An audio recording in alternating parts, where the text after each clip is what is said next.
Calma.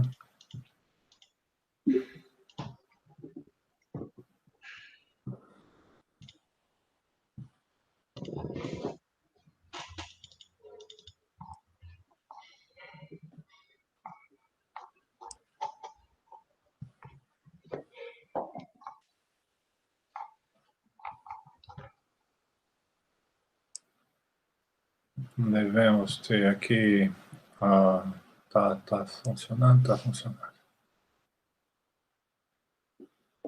Então, tá.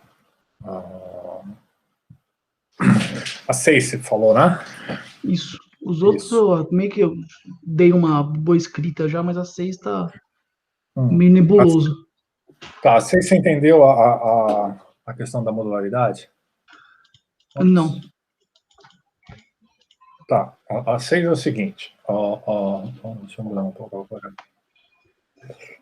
Inclusive, eu coloquei uns slides no ar hoje. Hoje, tá? não sei se eu ouvi. Que também o slide fala... no final. Eu tava vendo só os vídeos, o slide eu não cheguei a ver. Os slides nem estão completos ainda, mas ele tem essa parte da modularidade lá, está explicada, ela fica relativamente fácil de entender. Aliás, até talvez pudesse, antes de fazer o negócio, talvez eu pudesse fazer algo diferente aqui. Deixa eu ver se eu tenho ela aqui.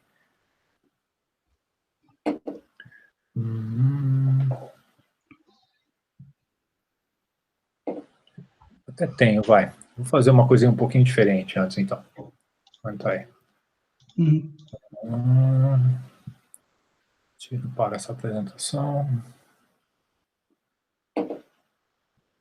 Eu vou puxar essa para cá.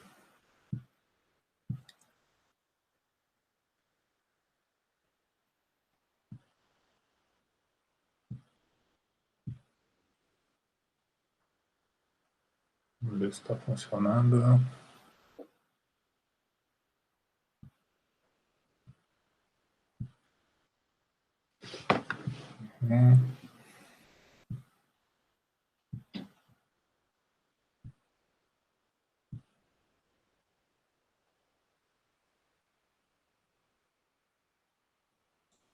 Tá vendo os slides, né? Sim. Tá. Então, Então, esse aqui, quando eu falo um pouco lá de estrutura em larga escala 2, tá? E modelos e visão de probabilidade, whatever. Tá, então, lembra quando a gente falou da história na estrutura de larga escala, nos slides anteriores, é esse aqui? Que tinha lá, ela podia ser homogênea ou heterogênea, e podia ser modular, ou em camadas, tudo, tá? Então, tratando da parte heterogênea, e que seja modular a princípio, tá? A gente vai ver no fundo que modularidade ou a núcleo periferia, né, que é o core periphery, no fundo ela é um atributo de grau, tá, que influi na estrutura da rede baseada em se a associação é seletiva ou se ela é abrangente. Tá, então, a associação seletiva, que é exatamente o que a questão 6 trata, tá, ou homofilia, que ele chama. Basicamente, os atributos dos vértices, eles são correlacionados positivamente via as arestas. O que quer dizer isso? Quer dizer que, olha, se a gente tiver lá vértices I e J, tá, onde eles têm atributos, sei lá, XI e CJ, a existência de uma aresta entre os vértices I e J indica que o XI e o CJ, eles tendem a ser mais similares do que se a aresta não tivesse lá. Tá? Detalhe, isso é correlação, não é causalidade. O que significa isso? Significa que só de olhar esse padrão de associação seletiva, tá? Suponha que você tem o grafo e você olha o grafo, a rede, né? E você vê, olha, existe associação seletiva aqui.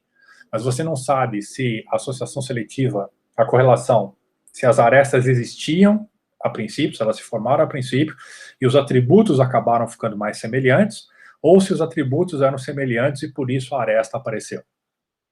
Tá? Então não tem causalidade, só tem correlação. Mas a correlação, o que diz aqui é aquela frase, birds of a feather flock together. Acho que em português uma frase semelhante seria, diga-me com quem andas e eu te direi quem és. Tá? Então, a homofilia, ou associação seletiva, ela tende a medir, ela mede a tendência, tá, ampla, na rede inteira, de indivíduos com o vértices, né, com atributos semelhantes ou iguais, tá, em comum, se associarem, ou seja, se ligarem. E atributo pode ser basicamente qualquer coisa, tá? Tem duas categorias principais de atributos. Tá? Uma delas andando um pouco para frente aqui. Uma delas são o que eles chamam de atributos emerativos, tá? Na literatura, eu estou chamando também de combinatórios, que é aquela história que os atributos a gente pode comparar se eles são iguais ou diferentes, mas não tem uma relação de ordem entre eles. Tipo, não tem menor que, maior que. É aquela história assim, a cor é a mesma, o país é o mesmo, ou é diferente. Sim. Tá? Eles são da mesma espécie, então assim, você sabe se é igual ou diferente, mas em análise... Você não tem como colocar... É a parte de estatística mesmo, que é o... Exato. Eles chamam de análise variáveis categóricas em estatística. Sim, exatamente. Porque você divide em categorias. Se você já fez um curso de Machine Learning, ou já mexeu um pouco com isso, você vai ter ouvido isso em clustering. Tá? Que é a parte de aprendizado não supervisionado, né? Tá? Que você tem os dados lá, é uma coisa bem exploratória, então você quer fazer o clustering, você quer dividir os pontos em grupos comuns entre si. Tá?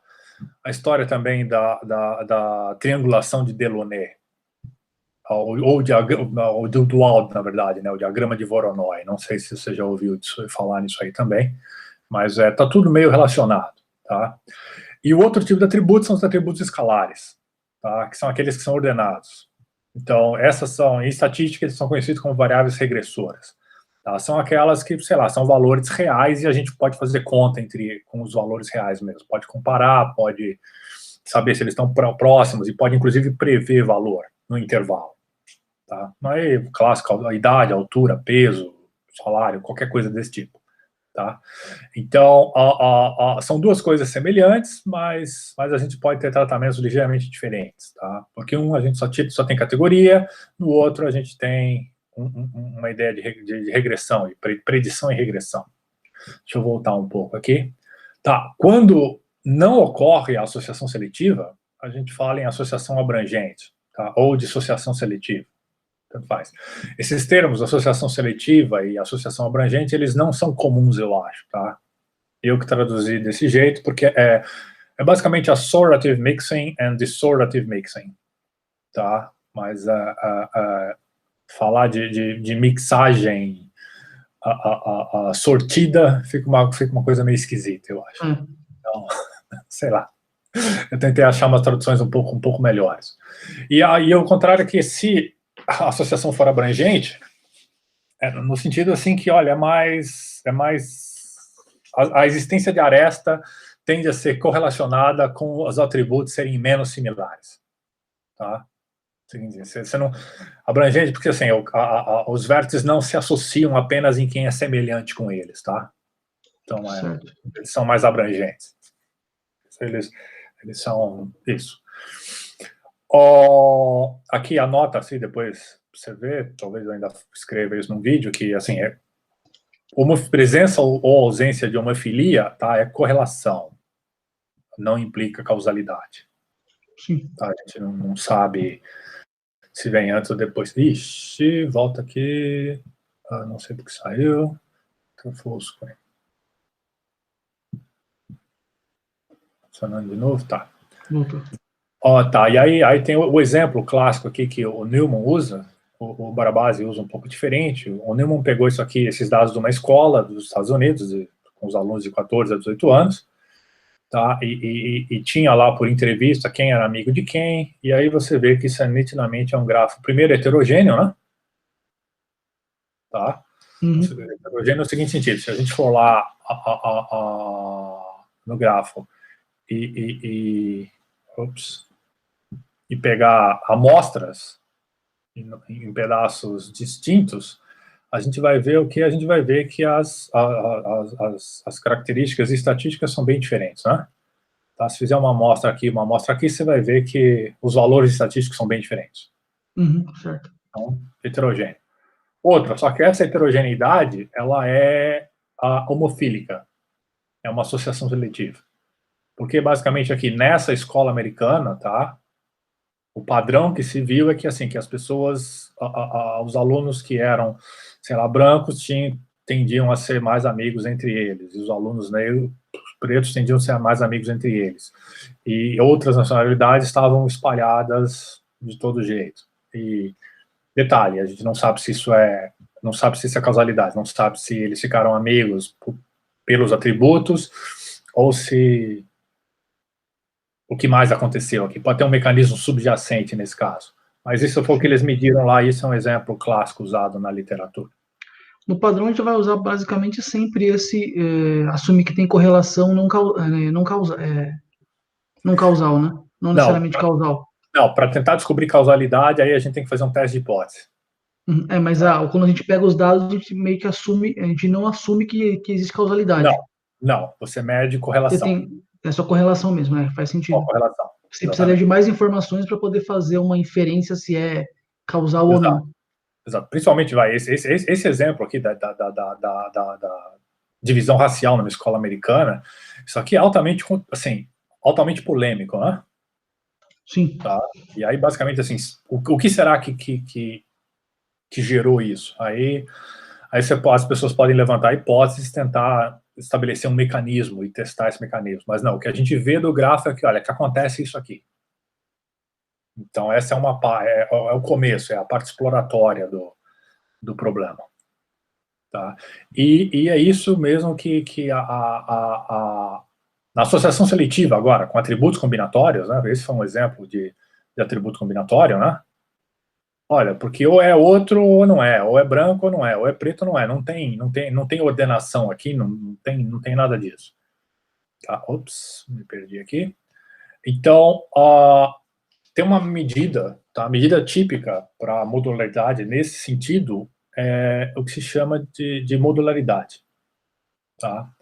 Que é dado por essa expressão que a gente tem aqui. Tá? O que essa expressão está medindo? Ela está medindo o quão mais frequente é para os vértices estarem ligados por uma aresta, que estão ligados por uma aresta, terem atributos iguais, do que seria se as arestas simplesmente estivessem ocorrendo aleatoriamente. Certo. Tá? Tipo, imagina assim que você tem os atributos e as arestas estão ocorrendo aleatoriamente. Certo. Tá. Aí você tem a medida. Então, será realmente que as arestas estão se concentrando mesmo mais além do que seria esperado aleatoriamente entre os atributos semelhantes ou não? Certo. Tá? Então é meio que para inferir se aquele atributo tem alguma relação com a existência da aresta ou não. Exato. Tá? Exato. Porque como é que você mede isso? Bom, de novo, a presença da homofilia lá é correlação, né? Não é causal, nos dados que a gente observa, mas o ponto, como é que você mede a tendência, tá, da existência dessa homofilia? Ou se a dela ser seletiva ou não, né? O fato é, você precisa ter o que se chama de uma hipótese nula, né? Um null hipótese, que eles chamam em estatística. Tipo, você precisa ter uma base para comparar. Tá? Qual é a base que você tem para comparar? Imagina que isso fosse aleatório. Certo. Tá? Imagina que as arestas estivessem lá distribuídas aleatoriamente entre os vértices com aqueles seus atributos. E aí você realmente mede qual é a diferença que você tem na sua rede para o que você esperaria aleatoriamente. Aí você faria uma associação, talvez, com um modelo de Gilbert, para ver se é diferente? O modelo de Gilbert, tá, é o que a gente usa para a rede inteira. Ele é uma hipótese nula, exatamente. Então, o modelo Ardus-Rane-Gilbert é o que a gente usa para descobrir, para determinar basicamente o que é uma coisa interessante na rede. Bom, é interessante se não acontece puramente de maneira aleatória, né? Sim. Tá? Então, exatamente, o modelo de grafo aleatório de Ardus-Rane-Gilbert, ele é uma hipótese nula. Tá? Aqui, nesse caso da homofilia, A nossa hipótese nula é, inclusive, um pouco mais simples. Tá? A gente nem precisa do modelo todo do Rand Gilbert. A gente só imagina que as arestas estão distribuídas lá de forma aleatória. Tá? E aí eu faço a conta com vocês aqui. Então, essa aqui, que eu acabei de desmarcar aqui, essa é a expressão que a gente usa para computar a homofilia para atributos combinatórios. Certo. Que é a expressão que você precisa usar na questão 6. Uhum. Tá? Então, a gente parte na questão 6 dessa expressão aqui. Tá? O que está acontecendo na questão 6? A questão, antes de falar da questão 6 explicitamente, esse delta IJ aqui que aparece é o delta de Kronecker, tá? Já tinha visto isso aqui? É uma função que, se o x e o xj forem iguais, ela vale 1, senão ela vale 0. Ah, ok. Se eles forem iguais, vale 1, se não vale 0, certo? Isso, tá? Só isso. Aí, é para ajudar o modelo, tá? Para ajudar na expressão. Mas aí então ele vai pegar, ele vai analisar só aí ele vai analisar se Se o atributo é igual. se elas tiverem o mesmo atributo. Tá, beleza, Isso. faz sentido. Se eles têm o mesmo atributo, dá 1. Se não tem o mesmo atributo, dá 0. E aí, então, Ou seja, esse termo só vai olhar aquilo que a interessa no momento. Exatamente. Ele serve como, o delta de Kronecker serve como um filtro. Ok. Tá? Aí, bom, o A é a matriz de adjacências, o KI é o grau e M é o número de arestas, normal. Tá? Como a gente está acostumado. Então, bom, da onde vem essa forma? Vem a historinha lá em detalhes que o número de arestas entre vértices semelhantes é como se a gente pegasse toda a aresta e contasse quando os atributos são iguais, né? Tá? Ou seja, pega todas as arestas, uma por uma. Os atributos são iguais? São. Se são, soma 1. Se não, soma 0. É o que está o lado esquerdo fazendo aqui, né? Aí você tira metade porque você tem que tirar a ida e a volta. Isso. Aí o lado direito, botando a matriz, exatamente, você tem a ida e a volta, o gráfico é simétrico. Bom, qual é a probabilidade de uma aresta que incide em I? Tipo, então eu tenho um vértice I aqui. Tá? E eu tenho uma aresta saindo do vértice I aqui. E ela ainda não terminou. E aí eu tenho um outro vértice J lá. E tem um monte de aresta também saindo no vértice J que ela ainda não está lá. Tá? Qual é a chance, qual é a probabilidade dessa aresta em I, desse stub aqui de aresta, dele estar incidindo em J? De forma ligeiramente aproximada aqui, vai. Bom, a gente sabe que a aresta que incide em I, ela está incidindo em algum outro vértice, concorda? Sim. A gente sabe o quê? Quantas pontas de aresta existem no grafo todo? M. Não, ponta de aresta? Existem M arestas, mas existem Então, dois M M. pontos. Dois M pontos, isso. Isso, lembra lá lembra do aperto de mãos. Sim, sim. Então, bom, tem 2M chances. Claro, a gente sabe que não tem 2M, porque um aqui, o I já está sendo contado aqui, né? Seria 2M menos 1, mas tudo bem, vai, é perto o suficiente.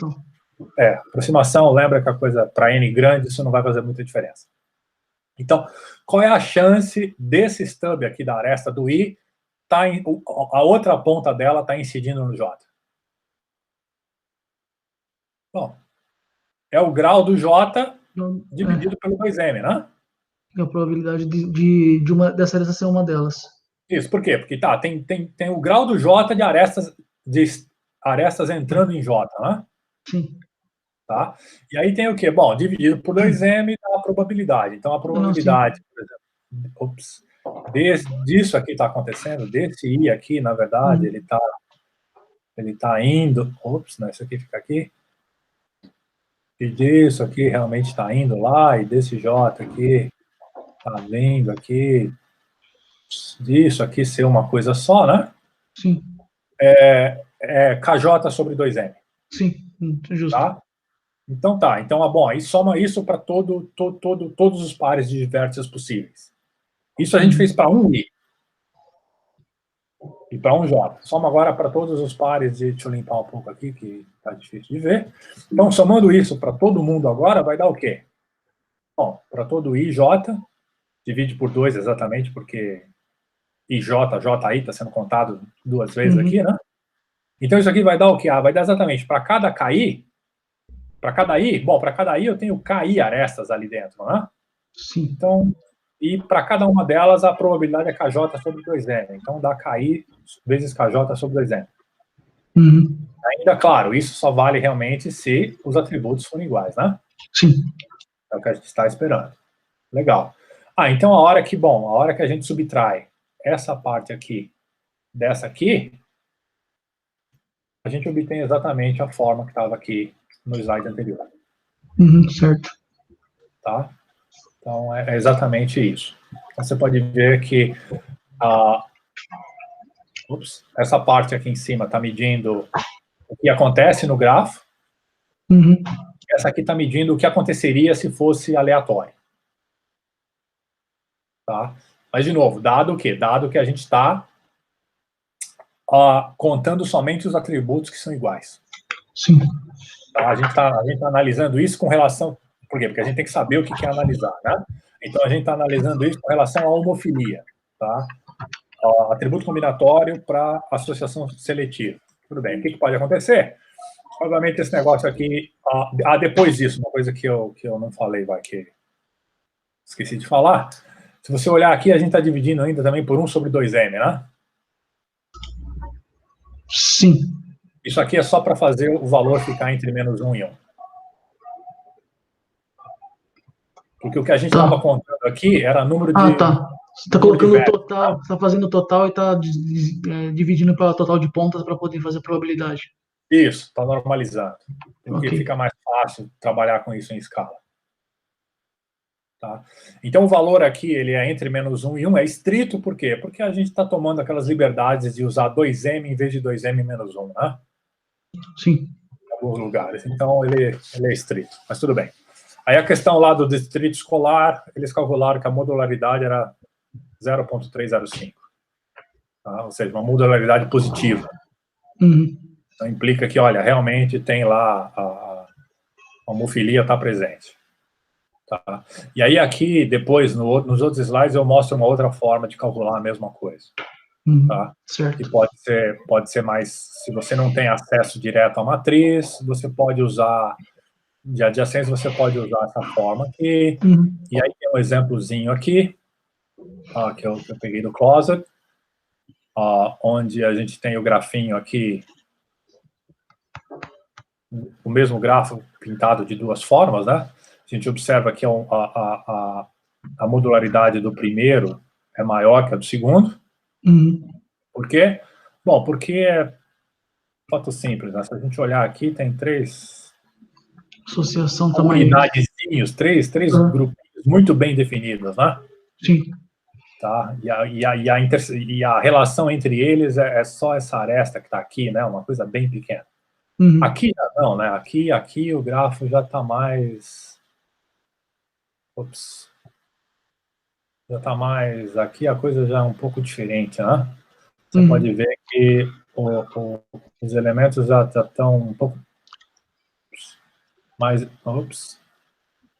expostos. Aqui a fronteira já é maior, né? O que altera realmente isso seria a quantidade de conexões, que, por exemplo, no segundo grafo, cada azul só tem ligação com um outro azul e com um rosa. No primeiro, cada azul tem ligação com outros dois azuis. Exato. Então, o que implica isso aqui exatamente é o número de arestas que tem pontas monocromáticas no primeiro é maior que no segundo. Certo. Sabe? Porque assim, no primeiro, assim, a gente tem 6 arestas com pontas monocromáticas, né? Sim.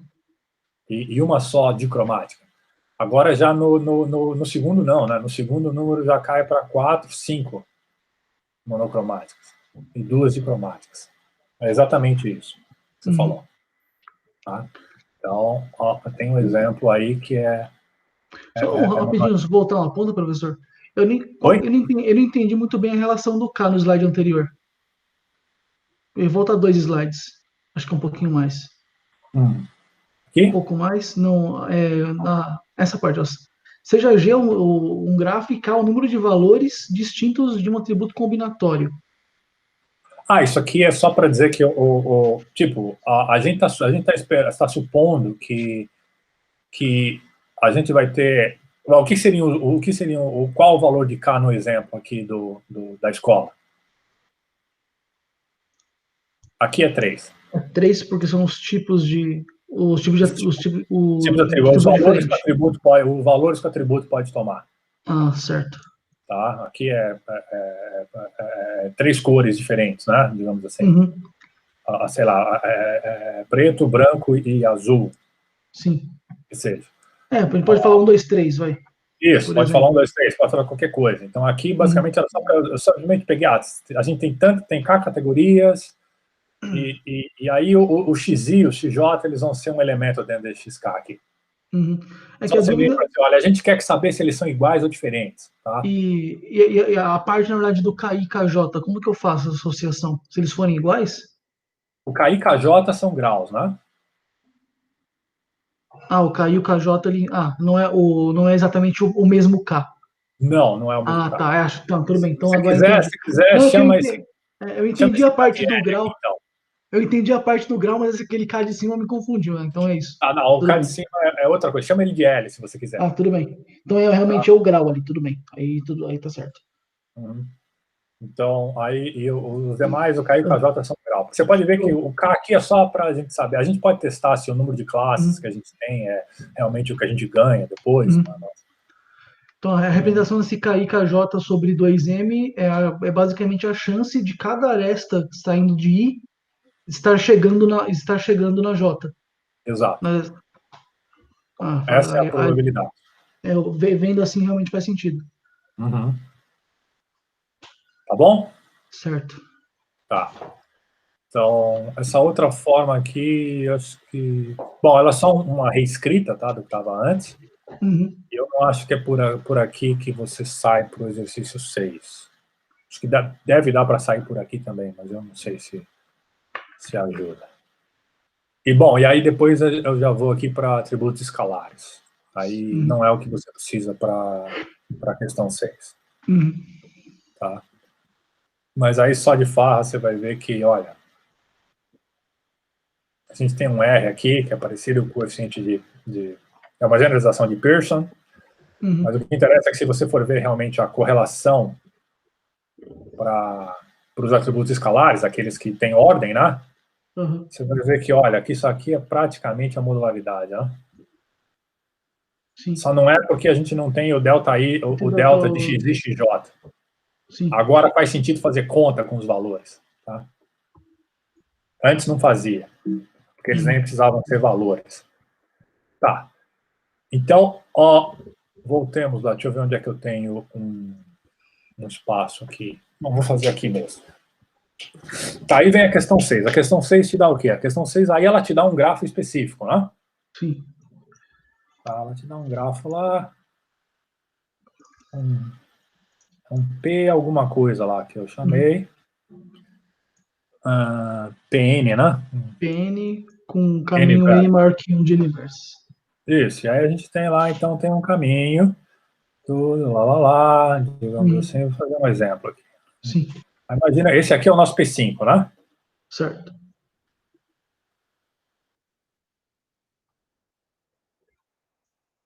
P, parece mais um Ruiz. Parece mais um... É estilizado. O problema desse preview do Mac, fazendo os desenhos, é que aí ele se mete e transforma as coisas em seta, faz umas Tá, então esse aqui é o caminho. Sim. Então, a primeira coisa que você faz é monta a fórmula, monta a fórmula de modularidade para esse caminho, por exemplo. Tá? Você pode começar por aí, para entender o que está acontecendo. Por quê? Bom, porque a matriz de adjacências desse cara aqui é bem simples, né? Sim, é porque é realmente um caminho, né? É um caminho. Então, assim, você sabe qual é a matriz de adjacência e você sabe exatamente aqui quanto vale o grau de cada elemento aqui, né? Sim. De cada vértice, certo? Basicamente, as pontas é 1 e cada um dos outros é sempre 2. Exato. Tá? Então, você sabe quanto vale o KI, KJ para todo mundo aqui, você sabe quanto vale o AIJ aqui, então você pode simplificar essa expressão um pouco nesse caso do caminho, tá? Você não sabe quanto vale o quê? Você não sabe quanto vale o XI e o XJ, certo? Certo. Mas não te interessa, concorda? Por quê? Porque eles vão desaparecer se eles forem diferentes. Sim, só vai contar aqueles que eles forem iguais. Tá? Exatamente. Tá? Então aí pede para fazer o quê? Aí pede para chegar lá no grafo e você tira uma aresta dele. Uhum. Sei lá, tira, por exemplo, essa aqui. Joga lá fora. Aí ficou com 2 grafinhos. Não é isso? Um grafo desconexo. Tá. E aí pede para fazer o quê? Pede para mostrar que a modularidade resultante é igual a esse valor que está aí. O que é 3 menos 4n mais 4rn menos 4r² dividido por 2n menos 1 ao quadrado. Uhum. Ah, detalhe, o m aqui a gente também sabe quanto é, né? É n menos 1. O m é menos 1. Isso, já sabia. Tá? Então, o que muda quando se remove essa aresta aqui?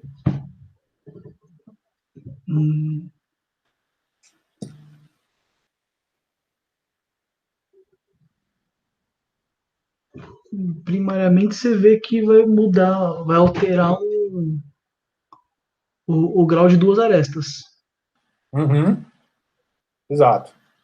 De 2 vértices, né? É, de dois vértices. Vai tirar essa Altera, aresta, os dois vértices que tirou vai ser alterado. se altera o grau de 2 vértices e uma aresta some. Sim. Tá? Então significa que você tem na parte aqui da matriz, Uhum. você vai ter uma unidade a menos aqui, né? Sim. 2, a aresta indo e voltando. Tá? Mas então significa que você vai comparar esse cara, você tem menos essa aresta existindo lá. Tá? Sim.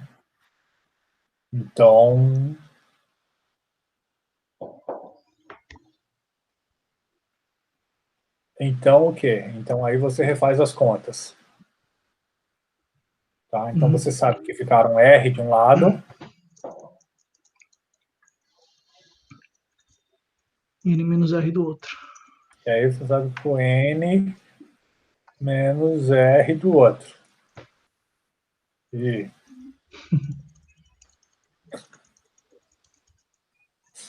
Tá?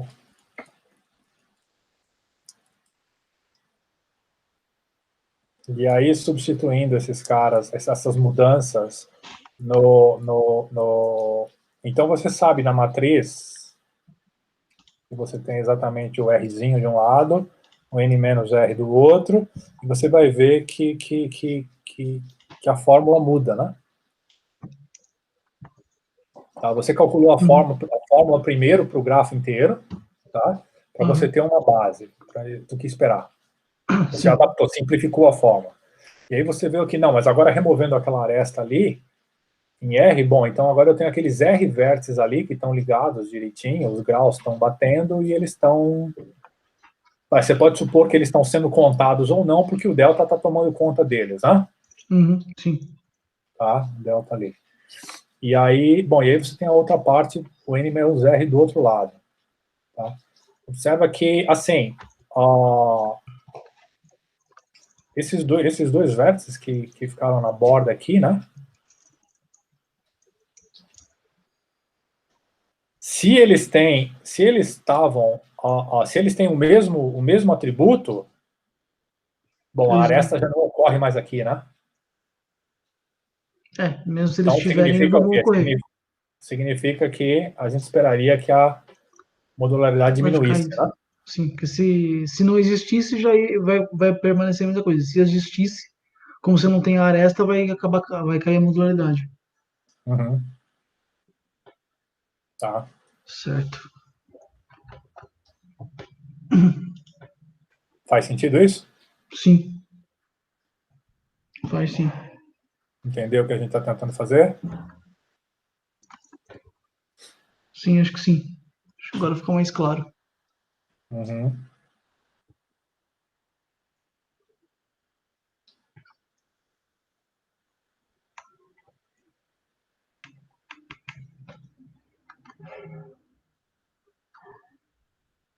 Então, acho que sim. Então, eu vou tentar fazer aqui. Uhum. E a parte B, professor, que fala, mostrar que com N par a divisão ótima de G, em termos de modularidade, é dada quando n igual a r, n menos r, Uhum. dividido no meio. O que seria essa Essa divisão parte, ótima? a parte B por incrível que pareça, é a parte fácil. Eu sei que não deve ser isso que você está achando e nem o que os demais devem estar achando. Ou seja, onde você tem um pouco mais de trabalho é na parte A. A parte B, você pode fazer a parte B, inclusive, sem fazer a parte A. Tá? Você quer achar o ótimo da história, né? O Sim. que você vai mostrar na parte A? Você vai mostrar que o valor da modularidade é essa expressão que está aí. 3 menos 4 mais... certo? Certo. Que depende do N, mas o N vai estar fixo e, obviamente, depende do R, tá vendo? Sim. Tá. Então, você quer mostrar que é o ótimo. O ótimo seria o quê? Seria você ter o valor de modularidade maior possível, né? Certo. Então, a ideia seria tirando uma aresta, qual aresta que você fosse provar que você tirando do meio, a modularidade cai menos. Isso. Ok. Exatamente. Tá, isso que seria assim, a melhor divisão. Como é que você faz isso? Deriva essa fórmula do Q em relação a R. Tá. E aí, faz a derivada igual a zero e resolve para R. Você vai ver que vai dar exatamente quando R é N sobre 2. A parte B sai em uma linha. A parte A você tem um pouquinho mais de trabalho para fazer. Baseado, se diz, nessa fórmula da anteriormente, né? Baseado na fórmula. A parte B, você supõe que a fórmula você já provou. Você faz, tá? entendi. E aí você é só uma questão de cálculo. E aí você deriva com relação ao R, resolve igual a zero e resolve para R. Você vai ver que o R é igual a N sobre 2. Tipo, que o ponto de ótimo está ali exatamente no meio. Tá, faz sentido. O que não é difícil perceber isso. Por quê? Diz para mim.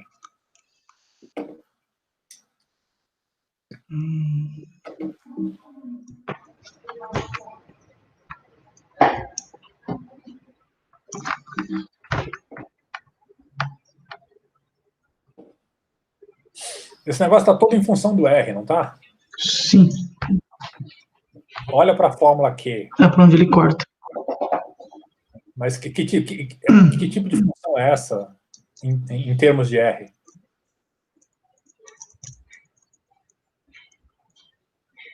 É uma função quadrada. É uma quadrática, porque embaixo só tem parlinha N. Se você isolar tudo, basicamente você só mantém os R's. E é uma parábola porque isso é um caminho, né? Sim. Ou seja, no fundo, tanto faz se você pega lá, põe o caminho em qualquer ordem. Se você tirar a primeira ou a última aresta, vai dar a mesma coisa. Tá? Ele é simétrico. Se você tirar a segunda ou a penúltima, vai dar a mesma coisa. Tá? Então, no fundo, é a do meio que faz a menor diferença.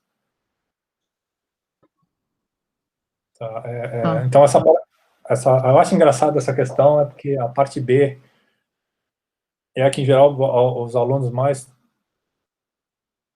sei lá, ficam receosos, mas é a parte mais fácil. A parte A tem que fazer um pouquinho mais de continha. Mas agora acho que parece que eu fiz um esboço mental aqui, acho que dá para deu mais ou menos aqui. O segredo é isso, aí você compara lá, tá multiplicando o K e o KJ. Você sabe que, olha, que esse negócio ou é 2 vezes 1, ou é 2 vezes 2. Sim. Certo? Certo. Porque ou é 1, pelo tamanho. ou é 1, pode ser que fique 1, né? Assim, é bem uma análise de caso mesmo. Deixa eu ver, eu não sei porque eu apaguei o meu caminho boqueta aqui. Então, vou desenhar o caminho de novo. Que seja esse o meu caminho boqueta.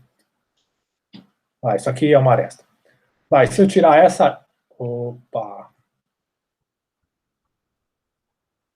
Agora que eu quero a mãozinha não aparece. Se eu tirar a primeira aresta aqui, aí eu vou ficar com vértice de grau 1, né? Sim. Quer dizer, de grau 0. Aqui como o grafo eu só tenho 2 vértices de grau 1 e todo mundo tem grau 2. Sim. Aí se eu tiro essa aresta do meio aqui, sei lá. Nesse caso, eu mandei todo mundo de grau, Aí fica todo de grau 1. mundo de grau 1. Se eu tirar essa aresta aqui, aí eu fico com grau 0, grau 1 e grau 2, né? Olhando desse tamanho, realmente faz sentido, aqui faz menor alteração. Uhum, tá. Então, aí, então, no fundo, aí você faz a análise do AIJ, do KI-KJ e o AIJ, e você vê que, olha, a alteração é o que altera para um e para outro. E aí, claro que aí você vai ter que quebrar a soma, tá? O segredo é quebrar a soma até um vértice aqui onde você faz a quebra, né? Até o spa, pelo tamanho Tipo, dele. assume que você numera os vértices aqui de sei lá, até o N, né? Sim. E aí você vai quebrar aqui no R. E aí, então, você muda um pouco esse somatório aqui, para você... E separa os pedaços, né? Isso, esse Foi aí que eu somatório tinha aqui vira imaginado. uma soma dupla, né? Uhum. Você vai ter, então, a soma em I e a soma em J. Uhum. E aí, claro que o I vai de 1 até o N, até o R lá, e o J vai para frente. Aí, quando você quebrar, você vai pular, né? Você vai ter duas somas. E aí você analisa o que acontece e sai. Sim. Faz sentido o que eu falei? Sim, faz sim. Foi mais ou menos o que eu imaginei mesmo. Tá, beleza. Se fez sentido, então Passa, você faz a questão. Você acha a resposta dela. Tá. Bacana. Não, beleza, acho que é isso então, professor. É isso? Tá. O resto já foi? Deixa eu dar um tapinha assim, mas acho que o resto meio até que saiu. Tá. Ok. Bacana. Beleza, então, professor. Obrigado. Então tá. Vou Então tentar só fazer estamos aqui. nós dois aqui, né? Só nós dois hoje, não tem mais ninguém. Uhum. Então acho que eu me vou também. Na segunda-feira eu não consegui vir, que eu tive uma prova de cálculo numérico e não consegui ficar no meio da aula, que era para entregar até segunda-feira. Tá. Mas beleza, Uhum. então. A gente fez uma aula extra na quinta. Você chegou a ver o vídeo? Então, eu descobri que teve essa aula hoje, porque eu acabei não olhando meu e-mail. Tá. Mas tem um vídeo de 2 horas lá e a gente faz não faz muitas coisas a gente já tinha feito antes, na verdade. Mas Eu a vi gente faz de o que novo apareceu com no outros YouTube detalhes. aqui. Ah, você viu? Sim, só que eu não acabei não Tá. assistindo, mas eu vi que já apareceu no YouTube. O link tá lá. Tem. Eu falo um pouco mais sobre a questão. Deixa eu lembrar, não lembro mais. Eu lembro que eu falo mais sobre a questão 4. Isso, eu faço uma boa explicação da questão 4 lá, sobre o que é para fazer. Eu refaço um pedaço da 3, que a gente já tinha feito antes, mas. E falo algumas outras coisas. Sei lá, nada. Nada muito diferente, acho. Depois eu pego para ver se dá mais uma ajuda. Bem, Tá. beleza então, professor. Obrigado. Beleza, então, boa noite para você, boa semana. Ok, boa noite para você também. E fique seguro e saudável. Por aí também. Tchau, professor. Tá. Abraço, tchau. Abraço, tchau, tchau.